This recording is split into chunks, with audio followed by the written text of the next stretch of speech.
to Wells Radio 89.3 FM, the only radio other radio stations listen to.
It's exactly 32 minutes gone past 6 a.m. from the studio of Wales Radio 89.3 FM, your preferred wholesome radio.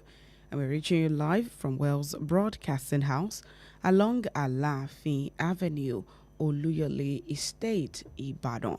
Good morning to you. Welcome once again. This is Perspectives Unlimited. Perspectives Unlimited is that platform where we go beyond the news to help you make sense of some of the stories across our various national dailies in a bit to, keep you abreast about happenings around Nigeria. Because the conversation when it comes to the growth of Nigeria as a nation is the business of you and I. And we have to continue to strive to ensure that we get the Nigeria of our dreams. The Nigeria that we all have been praying for and hoping for. And that would only happen when we all become a part of the discussion that shapes Nigeria. My name is Toluwaleke Alli, and we're currently live on Facebook at Wales Radio 893 FM fan page. At Wales Radio 893 FM fan page. You can watch us live, and on YouTube, we're live at Wales Radio 89.3 FM. Wales Radio 89.3 FM. You can drop your comments as we go on the show this morning.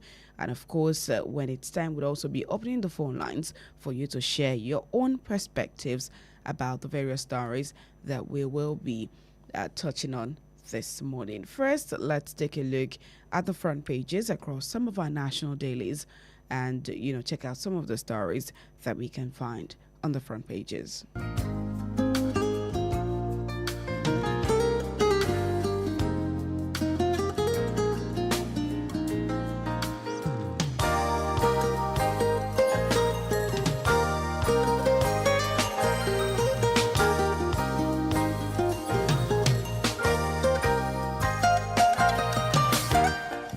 From the Punch newspaper this morning, above the masthead, federal government recorded 30 trillion naira revenue shortfall in 2025, according to Edo. That's on page 7 of the Punch newspaper. Still on page 7, U.S. adds Nigeria to travel restriction list. Federal government to acquire 24 fighter jets for 1.2 billion pounds. That's on page 14. Petrol Battlefield, ICPC plans NMDPRA boss probe after Dangote petition. And the story is on page 2 of the Punch newspaper for this morning. The lead story on the front page of the Punch newspaper, also on page 2, police deploy special forces ahead of NLC protest today. And it has a rider: NLC defies pressure, mobilizes state chapters, police lock down flashpoints, CPs meet Labour leaders. And that's the lead story on the front page of the Punch newspaper for this morning. Blackout looms as gas shortfall hits power stations, and that's on page 9. 154 billion naira student loans disbursed in 19 months. That's according to Nel Fund, and the story is on page 14. 2027 ADC state chairman lock-ons over Congress. And that's also on page 14 of the Punch newspaper. Massive arms cache uncovered in Kogi. That's also still on page 14. And those are the stories on the front page of the Punch newspaper for this morning. Moving on to the Guardian newspaper. Downstream sector wobbles as corruption allegations escalate regulatory battle, and that's on page 6. Trump places Nigeria, 14 others on partial restrictions to US, and the story is on page 2 of the Guardian newspaper. Gas issues: 6 trillion naira debt cripple power generation as ESCOs record lower load profiles. That's on page 4 of the Guardian newspaper. The lead story: anxiety, mistrust cloud Nigeria's tax reform promises, benefits. That's on page 6 with analysis of, some of the tax reform that we can find, talking about personal income tax, banking and tax ID, the informal sector, tax harmonization, incentives reform, value-added tax, and all of that on the front page of the Guardian newspaper for this morning. NHRC laments 422,942 abductions, sexual violence, others in November. And that's on page 5. NBA kicks against tinted glass enforcement, warns against extortion. That story is on page 30. And those are the stories on the front page of the Guardian newspaper for this morning. Moving on to the Nigerian Tribune newspaper. NLC to hold protests over rising insecurity today, and that's on page 2. NBA slams police over tinted glass permit enforcement. The story is on page 13 of the Nigerian Tribune newspaper. The lead story reads: Dangote petitions ICPC, NMDPRA boss fires back, and it has a couple of riders. Dangote confirms readiness to provide evidence. How I funded my children's education in Switzerland. Farouk Ahmed responds, insists on thorough probe. And the story can be found on pages 3 and 18 of the Nigerian Tribune newspaper for this morning. 2026, Senate cuts crude oil benchmark to $60, passes MTEF. That's on page 17. Tax Acts. Dino Melaye threatens to sue NAS over VAT provisions, and that's on page 5. 2027, PDP rallies ex-governors, ex-ministers. That's also on page 5 of the Nigerian Tribune newspaper. How mafia relatives held Buhari captive, manipulated him. And it has a rider: for 8 years, he had wrong people in right places. Aisha explains. And that's on page 3 of the Nigerian Tribune newspaper.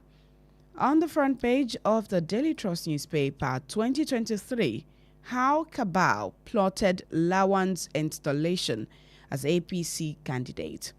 That's on page 11. Why CBN revoked licenses of ASO Savings Union Homes. That's on page 20 of the Daily Trust newspaper.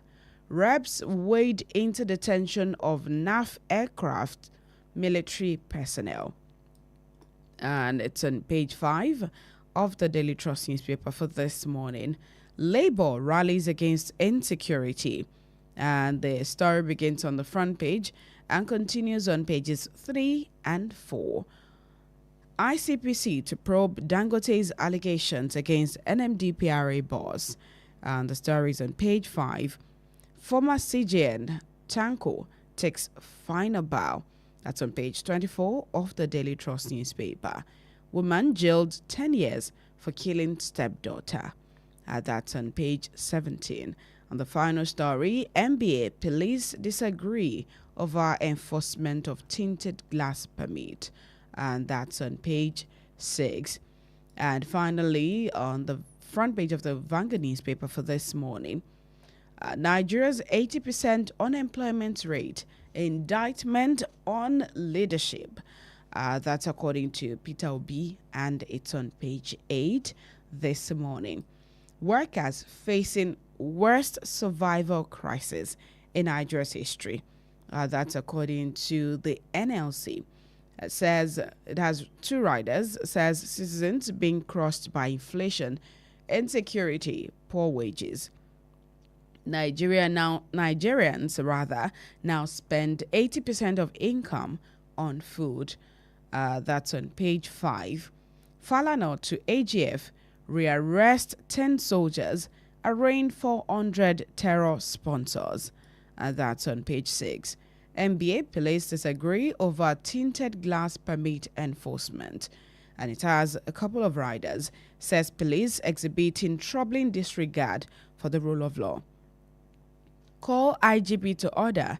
NBA tells Tinubu no court restrained police from enforcing order. That's coming from the force headquarters.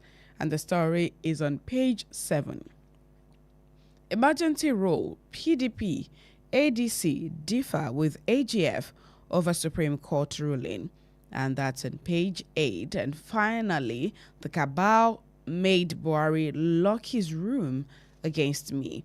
That's coming from Aisha Buhari, and that is on page 9 of the Vanguard newspaper for this morning.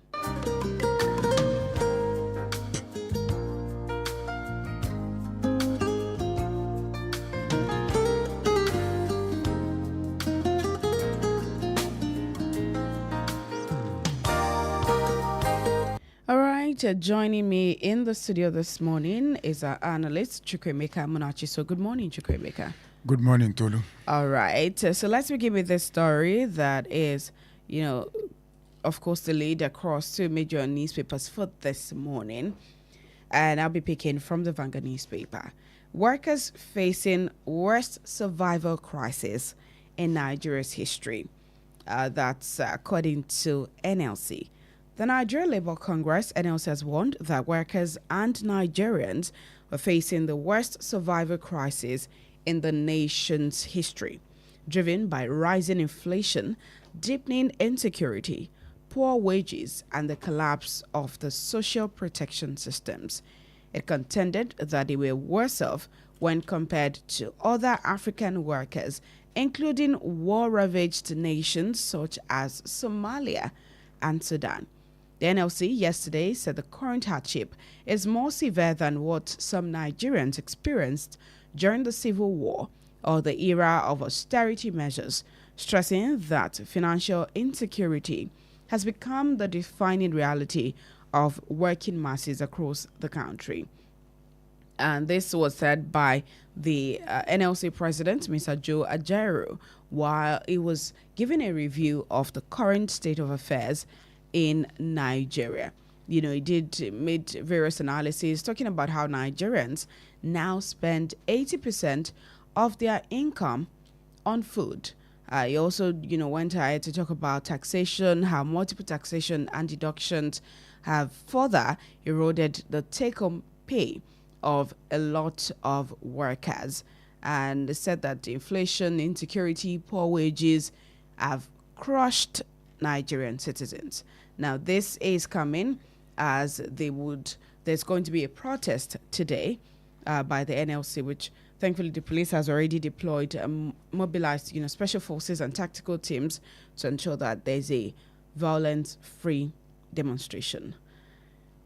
When the issue of a new minimum wage was, on the table, as much as possible, while NLC was negotiating, you were against the negotiations that they made and that amount and how. Now, is this a case of you knew what was going to happen before now? Well, NLC played into the hands of the government. At the inception of that, when they were still on the table during the negotiation, they were not proactive. They didn't know they were walking into a landmine. And remember, I raised my voice that time. I said it here on this platform that NLC is walking across the express blindfolded. And there were some things they didn't,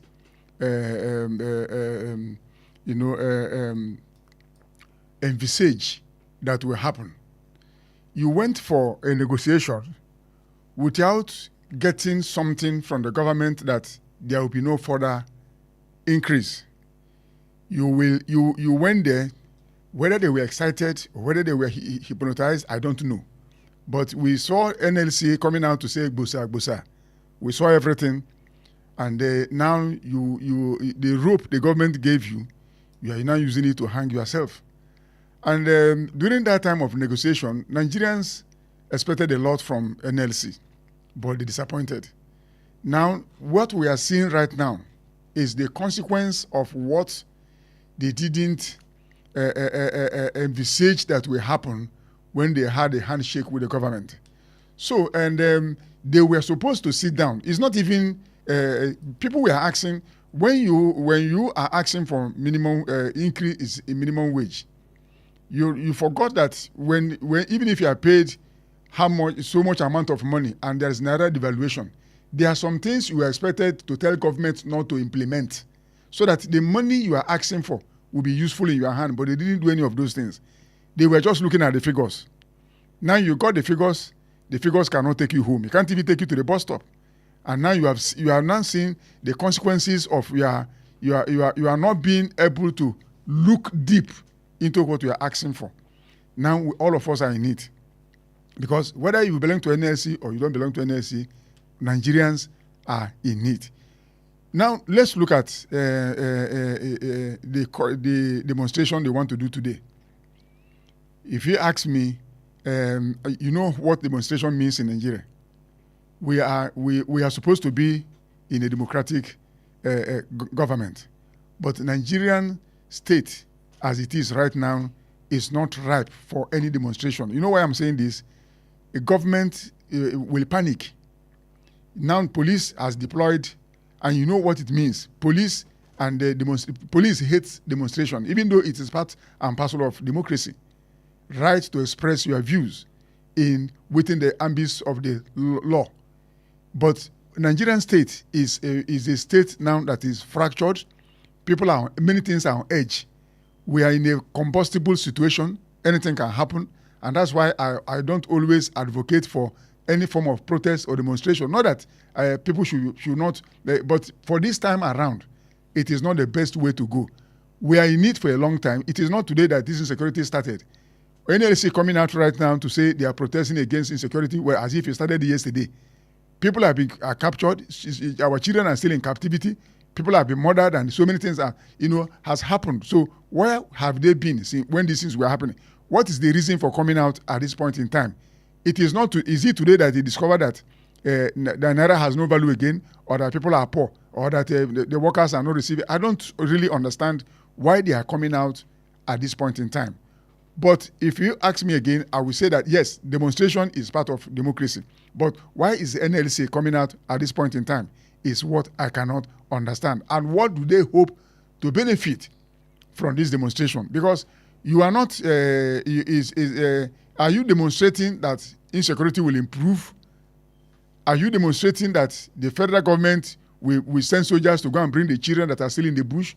Are you demonstrating that the valuation we cease? Are you demonstrating that this tax regime that we are looking at next year will be? I don't really understand what is the reason for calling out for this protest by NLC. I don't know, if you ask me, but I will advise them to shelve it. You understand? Because it will not be in the interest of ordinary people of Nigeria who are not even working for government. Because if you come out for demonstration, you know how police behaves. Before you know it, tear gas and live bullets will start flying and people will keep dying. So let them shelve this demonstration for now, because I don't see the need for it. All right, let's move on to other stories that we have before we then go on to the phone lines, and then we pick other stories.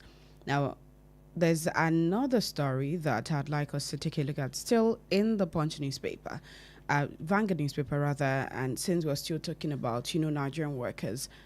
Nigeria's 80% youth unemployment rate, indictment on leadership. That's according to Peter Obi. The 2023 presidential candidate of the Labour Party, Peter Obi, has described the recent Action Aid Plan International report, which puts Nigeria's youth unemployment rate at 80%, as an indictment on Nigeria's leadership and its economic direction. Obi noted that these figures represent over 80 million unemployed youths, and this, he said, was a staggering reality given the country's undeniably large population. The former Anambra State governor said this on a post on his verified X handle, and he accused the president of Bola Tinubu-led APC administration of failing in its responsibility of investing in the youths. So, an international report came out and said that, and highlighted that over 80 million young Nigerians are unemployed. There are so many reasons why we have that large number of unemployed youths. And it is not just government due to lack of investment by the government. If you look at the kind of education we have in our country, it has a lot to do with unemployment. When your people are educated not to create job opportunities, but to look for work, you will have unemployment. Our education, I believe, I'm not an educationist, but from a simple knowledge of society, if you want to be in business, let me use business scenario as an example. If you go to a place where people use gas, a society where you have high class people, and you go there to sell charcoal, do you think you will sell? You won't sell because they won't patronize you. You go to a place where you know that people are the lower cadre, where they can they can use charcoal or firewood. What we are doing in Nigeria is that our educational system needs complete overhaul, so that what we educate our children for will be in tandem with the demands of the society, whereby you create you bring out an education that does not fit the society. You create an army of unemployed people. They will come out certificated, but there's nothing in their brain. And also, when we dwell so much on certification, we are not really asking for skill. And skill is the bedrock of every country that hopes to develop. When you lack skill acquisition, when you depend so much on certificate, getting certificates here and there is no skill acquisition commensurate with the certificates you are holding, you are likely going to be unemployed. And that's why I was invited sometime 3 months ago to a forum like that, and I was one of the speakers. And I told the parents the honest truth, that look, Nigeria has gone beyond certificate. You see a lot of certificates flying everywhere, and yet children are not doing anything.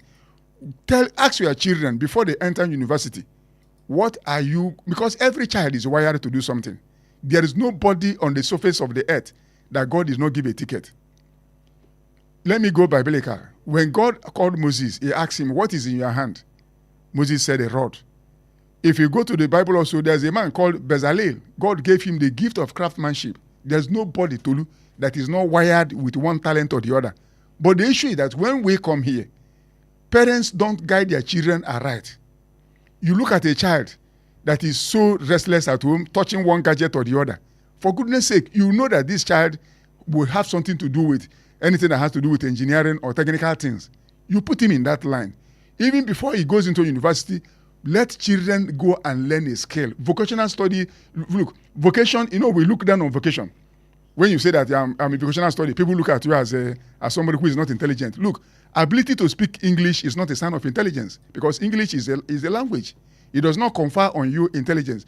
Let children go and learn a skill before they have access to university. Skill that is in tandem with their giftings.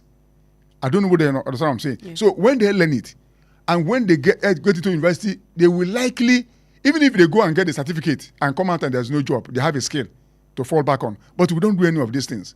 We just head our children to school. Nothing. They come out with a certificate. There's no skill. They didn't develop any skill. They are not interested in anything. The only thing they have is that, I have a certificate. And that certificate, we hold them hostage because there is nothing again for them to do. That's why we have unemployment. Apart from the fact that government is not investing in avenues that will create opportunities for our children to get employed. Are we educating people who will create job opportunities? Are we educating people who will come out and be job seekers? That is the dilemma of Nigerian education and Africa as a whole. Though the British tell all this kind of education for us, but we have come of age to look into our educational system and find out how do we restructure this in order to fit exactly the demands of our society. That's why many people are unemployed. If you go to the bus stop now, you see a lot of people with certificates. Ask them what they studied in school. Does it have any relevance with what they are doing? It doesn't have. So if you want your children not to be in that bracket of those who are unemployed, let them there is a gift in them. Let them develop that gift. I will give you an example. There was a friend of mine. He was into art. He draws a lot. And the parents, the father a medical doctor, the mother a medical doctor. That's the problem we have also. They push the guy into medicine. And he was not wired for it. You go to a family, you see mother lawyer, father lawyer. All the children must be lawyers. Who told you? You chose your own profession. Allow the children to exercise their. So this guy went to school after studying medicine for many years. He didn't even put on that stethoscope. He's still in the studio. Today he's in UK, doing very well through art.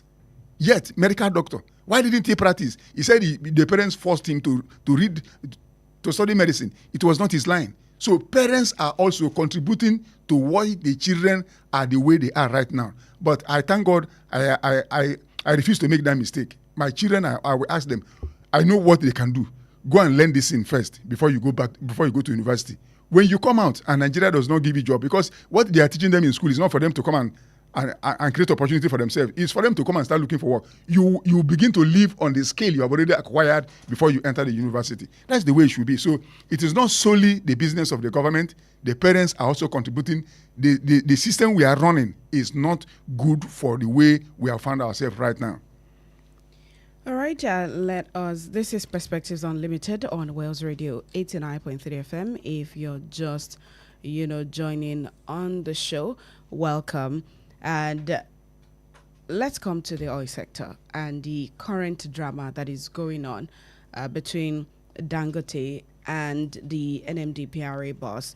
I'll be taking this from the Guardian newspaper. Down sector wobbles as corruption allegations escalate regulatory battle.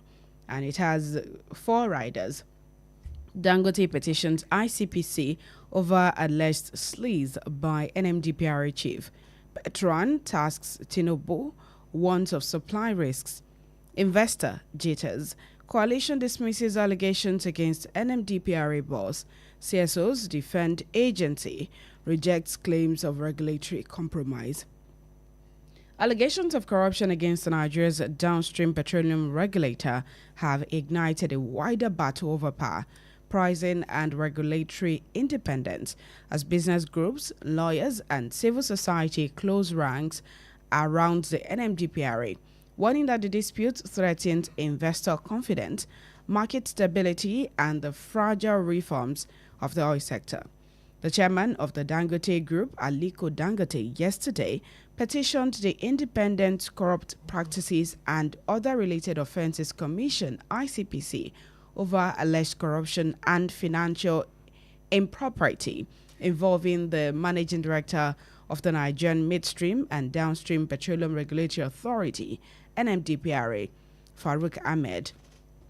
And according to the petition, Dangote urged the anti-graft agency to arrest, investigate, and prosecute the NMDPRA chief for allegedly living far beyond his lawful means as a public officer. So according to the petition, which was addressed to the ICPC chairman, Dangote accused Ahmed of spending more than $7 million on education of his 4 children in Switzerland, allegedly paid upfront over a 6-year period. Let me tell you something, Tolu. Oil scandal is as old as Nigeria. It didn't start today. Whatever that has to do with oil, there is always sleaze. It's a cesspool of corruption. So, and there's nothing is going to come out of it, because our oil wealth sustains the elite impunity in Nigeria. You understand? That is what sustains them, and that is why this man said he paid up front. Is he the only one that paid up front? Didn't we hear the story of Oyaya Bello? So where is he today? So it's not probing this man. When you talk of ICPC probing, what will he amount to at the end of the day? But as an investor in this sector, the issue is this: Nigeria, if we want to clean the oil stable, it won't start with this man. Oil business is a business of corruption because there's no accountability. Anybody that enters into, you soil your hand. And nobody has a look at. We are talking of this one. Nigeria, as it is today, we spent 17.5 trillion to protect oil pipeline. What is inside that pipeline we are protecting? Is it blood that is running inside it? Oil. 17.5 trillion, and we outsource it to a private company. Is that not a scandal? A state outsourcing the protection of its oil pipeline to an individual at the point of 17.5 trillion. Is that not a scandal? Go and read the history of PTF. What happened to the Petroleum Trust Fund? It is as old as Nigeria, and there's no way, because the only way we can get out of this is when a new Nigeria emerges. We now begin to have people who are accountable to Nigerians. But now, our leaders are not accountable to us. So there's no platform for us to ask them questions. Even those we call our elected representatives are not representing us. Is this man the only person living above his means? It's not the only one. If you want to, as a list of people that are living, go to the Abuja, you see a lot of people who live above their income, and yet nothing is happening to them. So I don't know the man. He's not my brother. I don't know him. But the issue is that they should spare Nigerians this kind of stories they are coming up. ICPC is called at the end of the day. Didn't you hear this man pension fund scandal? Where did he end? Did we know how it ended? Didn't we have about Hadis Reka and Nigeria as always? Where did he end? So it's just a litany of scandal all over the place, because Nigeria is not yet working the way it will sustain the people of this country. The citizens are looking at all these things. Nigeria is wealthy, but where is the wealth going? It helps to sustain the impunity of the elite, and that's why we are where we are today. And that is why we keep on collecting money, receiving money, taking loan everywhere and there, and we are squeezing the poor to pay the loan that Nigerians don't even know how it was spent. It is just all over the place. So the only thing that is holding us is that, look, a new Nigeria will emerge. I still believe that there's nothing God cannot do. That's where I hang my hope, that all these stories we are telling, one day we'll all sit down and say, thank God we have come this far, and we have a country where Nigerians will enjoy what do we even enjoy as Nigerians? Tell me one thing that you call a Nigerian and say, like we say in street balance, at all, this one, my country will do it for me. There's absolutely nothing. Go to some countries, there are some things the government will never touch, because if you touch that thing, it affects the citizens. Here, there's no line they will not cross, because Nigerians don't matter. And when we begin to matter to those in authority, they will begin to give us they will begin to be accountable to us. They begin to know that the wealth of the people belongs to the people. All right, so this is still Perspectives Unlimited on Wales Radio 89.3 FM. We'll go on a break now. Perspectives Unlimited returns shortly.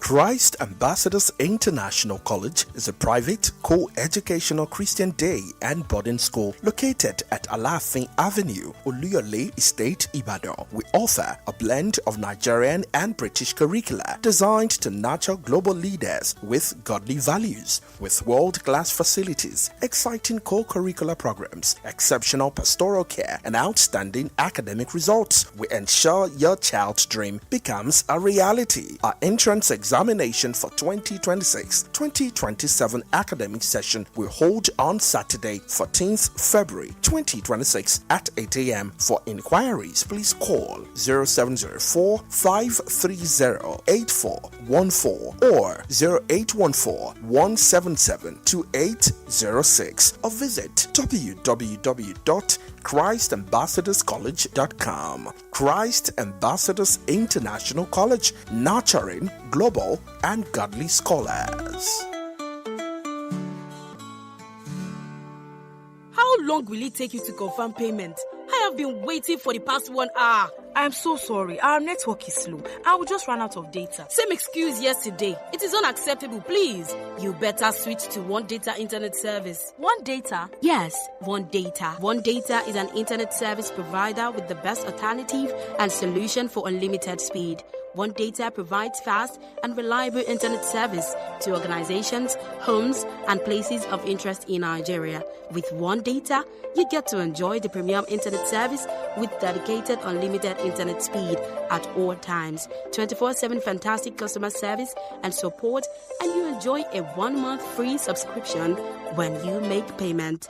Now is the time to say goodbye to downtimes. Sign up with One Data today on 0811 223 2671 or visit www.onedata.ng for more inquiries. One Data, unlimited speed. The Financial Services Regulation Coordinating Committee, FSRCC, in collaboration with the National Broadcasting Commission, NBC, wishes to draw the attention of the public to the activities of illegal financial operators, IFOs, which threaten public trust and the stability of the Nigerian financial system. The general public is hereby advised to refrain from dealing with unlicensed financial operators who deceive individuals with unrealistically high investment returns. Verify the licensing status of such schemes on these websites: www.cbn.gov.ng, www.nicom.gov.ng, www.pencom.gov.ng, www.sec.gov.ng, www.fsrcc.gov.ng. To report any suspicions of illicit financial activities, call CBN 0817-665-7060, 0707-338-4828, SEC 0209-462-1168. Announcer, FSRCC. 89.3 FM, your preferred wholesome radio.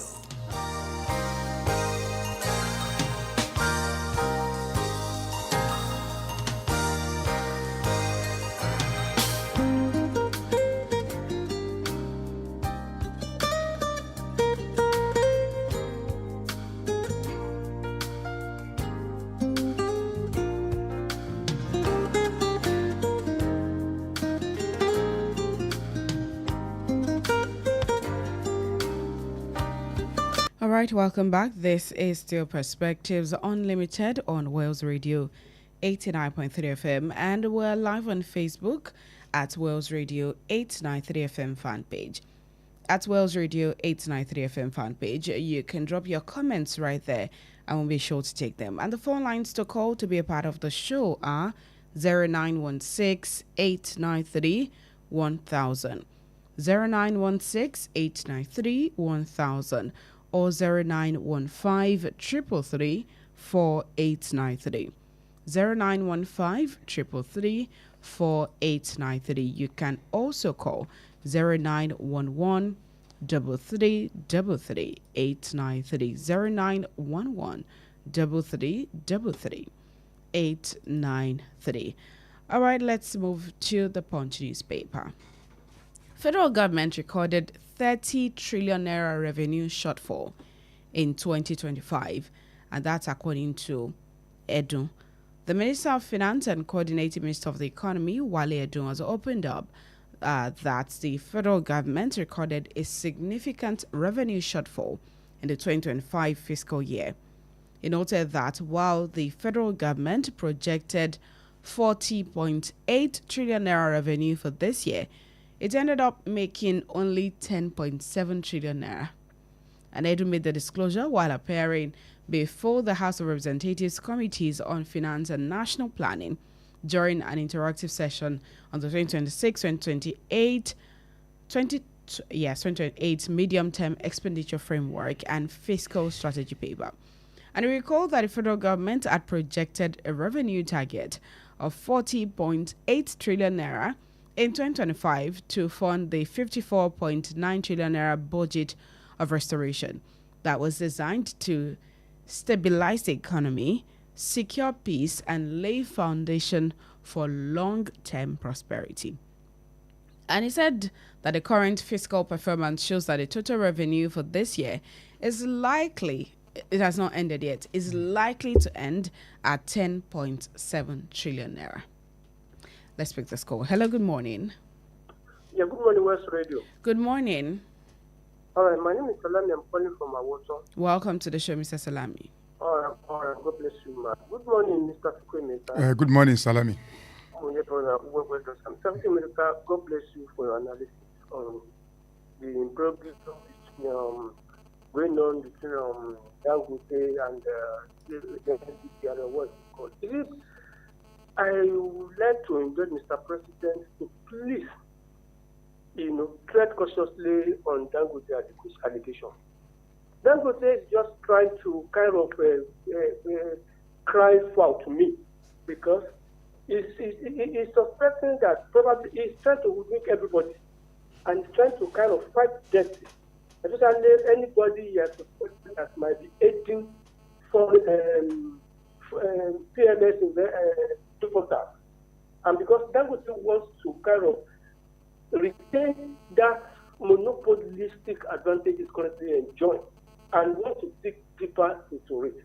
So Nigerians, we should please shine our eyes. The fuel price is trying to bring down. So honestly speaking, it's an economic arrangement. It's just for him to scare everybody away. But by the time it scares them away, by the time it personally, becoming difficult for anybody to enter that industry again, that's when Dangote will now show his true color as a businessman. Remember what happens in the industry and in the cement. So please, Mr. President should act with caution on this PPRA or what's it called, the Dangote is fighting case. Okay. Honestly speaking, for me, that's where I look at it. The both of them, the two of them are from Northerners for different interests. Dangote is protecting his own interest, not Nigerian interest. That's just God bless you, sir. All right. Thank you for your contribution on the show this morning, Mr. Salami. All right, let's come back to the story. Now, if Nigeria is experiencing, or according to the Minister for the Economy, it said that we had a shortfall of 30 trillion naira. That's a huge shortfall to have, if you ask me. But I believe that some time ago in the news as well, the coordinating minister came out to say that we have even surpassed our revenue for this year. Thank God you remember that statement. You see, Tolu is like a Tower of Babel. Both are working for the same administration, and they are not speaking the same thing. That goes to show you that there is something is wrong somewhere. And look, if we are in a deep financial stress, what do you expect a responsible and responsive government to do? The workforce, you don't, there is a lot of ministries. Go and read the Oresanya report, you see, and see why we've been saying that, look, cut down the cost of governance.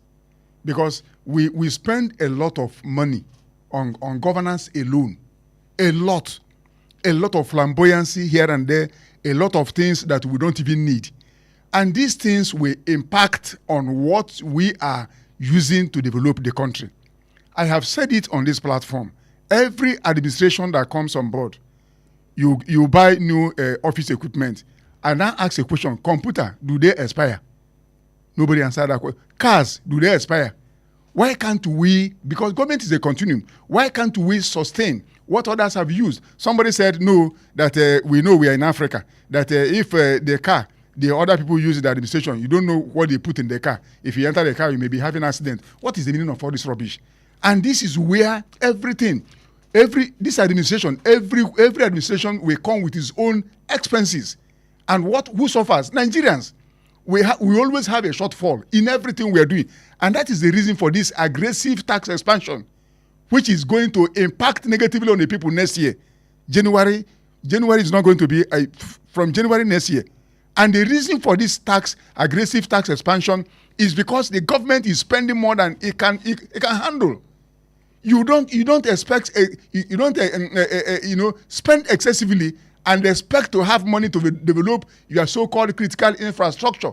You don't. And this money is not even, if it is on the people, it's a different thing. It's not on the people. It's on the cost of governance. Trips all over the country. Somebody will be junketing all over. You think they go with a lot of money. It costs a lot. Look at the convoy of those who rule us. Do you know how much it costs to fuel those things? Why? And the money we are making, we are spending it on something that will not add value to the citizens of the country. So, and the new tax regime we are going to have again, to me, these scripts are written by IMF and the Bretton Woods institutions. I don't think it's written by our government. And because the logic is that if you are taking loan from these people, you are taking loan. Yes, they see you as a good guy, but you must squeeze your people to pay the loan. And that's why the taxes are being piled on citizens when they don't even know the money we are collecting, what we are using it for. That's why we are having shortfall. The ones we keep on spending. If you know you are earning a small amount of money, will you develop large appetite for what you know you cannot fund? Our government is excessively big. We spend on things that we should not spend on, and the people are doing. There is need to cut down the number of people. The ministries we have. Do we need all these ministers all over the place?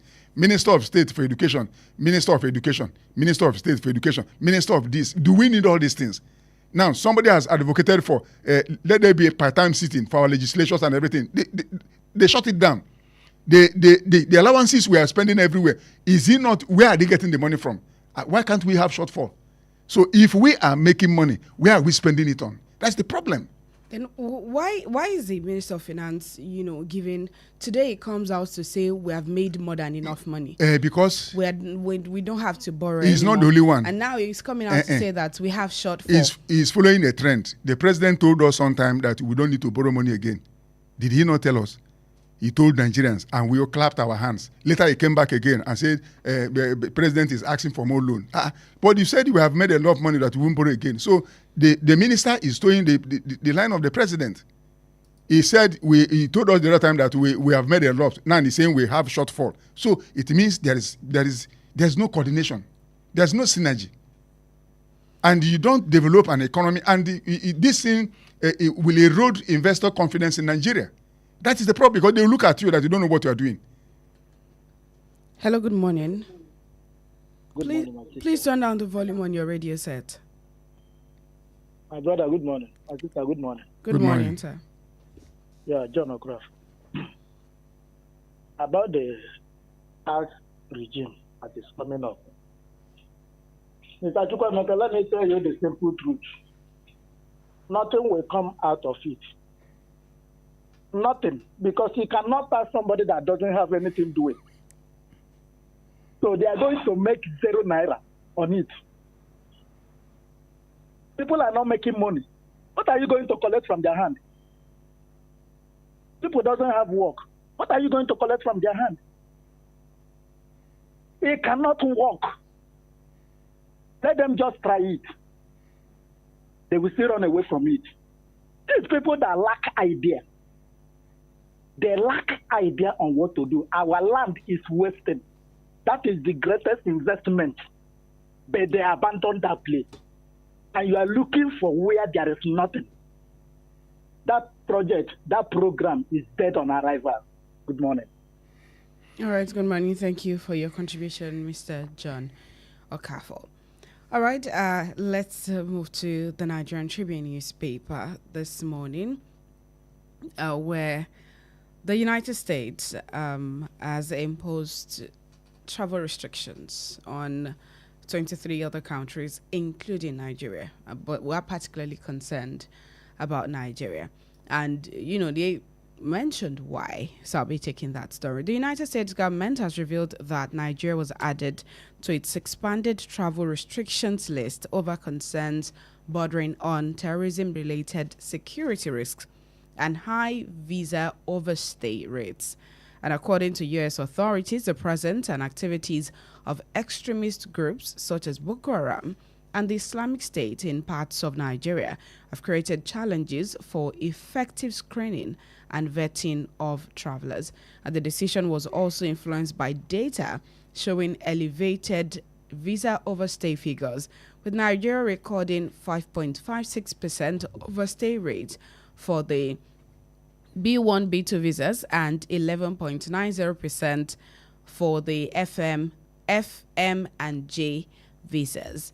And, of course, the story came out yesterday, and this is Nigeria was classified among, I don't know, but for the fact that Nigeria could have made the list of countries with restrictions, gave Nigerians a lot of concern. But of course, there's been a lot going on with the U.S. government lately and the Nigerian government. So for some people, it was expected. But what does this mean for Nigeria? It means a lot for us because if we the reason why this thing is playing out right now is that if we have put our house in order, if we have zero tolerance for insecurity, if our land is secured, do you think Nigerians will be running away from their country? Why do people run away from their country? It's because something is chasing them. You can't see somebody running without something chasing the person. If government has really, really decisively dealt with non-state actors that are bringing us this bad as a record, and we see that they are arrested, prosecuted, and dealt with it decisively. Do you think that our image outside this country will not improve? It will. But look at what now they mentioned Boko Haram, they mentioned ISIS. They mention some of the things they mentioned there are something we all here know about. And also, when Nigerians go outside this country, because we are coming from a place where nothing, they believe that you can circumvent everything. They overstay, not knowing that when they arrest you, you are staining, you are bringing a stain on other people from the same country with you. So, the most important thing is that the president should focus on security. The last caller said we have land which we have abandoned, which is true. If we invest massively in agriculture, my brother, my sister, we have a lot. Okay, you can pick that call. Hello. Hello, good morning, the beautiful radio woman. Good morning, Mr. Gwenga Mario. Thank you very much. Good morning, ma'am. The question is this. Is the American government, what's their opinion on sanctioning Nigeria? Are they right on taking that step? Of course, they are right. Looking at the reasons behind it, we have Lakurawa terrorists in the country. We have Boko Haram fighters that are killing people at will. Now, I think yesterday or day before, I learned that there was a kidnapping going on in when you are going between Ogbomoso and Ilorin. Recall that a while ago you were talking about Ilorin, Kwara State has been invaded by bandits. Now it's extending towards Ogbomoso, and now after Ogbomoso, we God forbid, we have Oyo. After Oyo, we have Ibadan. You can see how the trend is going. We pray that God will render those kidnappers powerless. But not only prayer can do that. The government needed to be proactive. The U.S. government, they came to us that they wanted to come and help us. Our government said no, that we are saving the country. So the U.S. government they have to restrain themselves. Now you can see what is happening now. So what the U.S. government has done is to make our government to sit tight. That is it. If they have a think, if they are thinking cap is still working. So let the president, the state governor, the local government chairman, and all those stakeholders, let them be more proactive in ensuring the security of well-meaning Nigerians. And lastly, on the issue of NSC strike, I think I'm a comrade as well, a vibrant one as at that. But I won't hide under one thing here. The NSC has been sleeping for a while. They have not been active for a very long time now. If I can recall, the last time we have a vibrant NSC in the country, the NSC per chairman in the country, was during the time of Oshiomhole. You and I can attest to the fact of to what the guy did when he was in office. But as we speak now, you can see that we don't have a vibrant one. And the question that comes to mind is, why is it now that the NSC are coming to fight for the interests of the country? Why is it that now that the NSC are waking up from their slumber? Is it not too late for them to start crying? I bet it that nothing will come out from their protest or whatever. May God bless them. Sorry. Thank you so much. So we don't have to. America is right. When you visit somebody, it's a place and it's time for you to go, and you refuse to go. What happens? They will show you the door. You understand? If our country is in order, do you think Nigerians will be going out? People that are running away, do you think what is chasing them away from Nigeria? It's insecurity, bad governance. You understand? If we put our house in order, our people will know. Nigeria is a blessed country. We have all it takes to make Nigeria giant of Africa indeed, not just in name. But we've frittered that opportunity away on daily basis. Wastages here and there, policy somersault here and there. We say one thing in the morning, in the next morning we say another thing. The political structure is not organized. There's no political party. You have men who gather together to grab power, and when they get that power, they rig themselves into power, but they can't rig themselves into performance. Because it's one thing to rig yourself into power. It's another thing for you to perform. Now, we are no longer talking of scorecard. What do you do for people to vote for you again? Because those days where I was very young, I was following the political trend. People will come with their scorecard. Oh, we built this. Oh, we brought this. But now we don't have such things again. All we have now is that we make, oh, you must come back there, whether you perform or not. That is not governance. Governance is that you deliver on your promises, and people will see that actually you are doing something. So America is right by telling Nigerians not to come. Let's put our house in order. If you are going to somebody's house and the person says you should not come to their house again, wouldn't you go to your house? What's wrong with your own house? You go and put your house in order.